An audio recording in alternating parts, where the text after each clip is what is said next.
Welcome back. In our previous lesson, we created a fresh Anaconda environment, installed a few necessary packages for the course, and added this environment to the list of Jupyter Notebook kernels.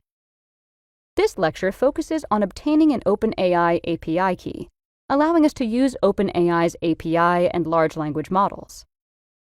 First, visit the openai.com website. Choose API Login, and either log into your account or create one.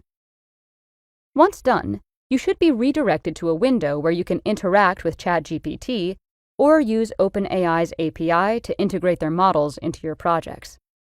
Of course, we opt for the second option. In the newly opened window, go to Settings, select Billing, and enter a payment method. As discussed in previous lessons, using OpenAI's models is a paid service, and you'll be charged based on your token consumption. Once you've completed that step, navigate to the menu and select API Keys. Then choose to create a new user or project secret key.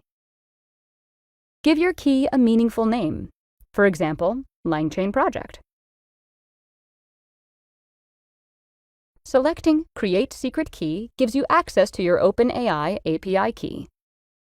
Now, be aware that you won't be able to display the API key again upon closing this window. Ensure you copy the key, paste it into a new text file, save the text file onto your computer, and only then close the window. If you lose your API key, it becomes invalid and you must generate a new one. All right, we've successfully created our API key. How do we use it? In the next lesson, we'll learn how to read the key from a text file and set it as an environment variable. See you there!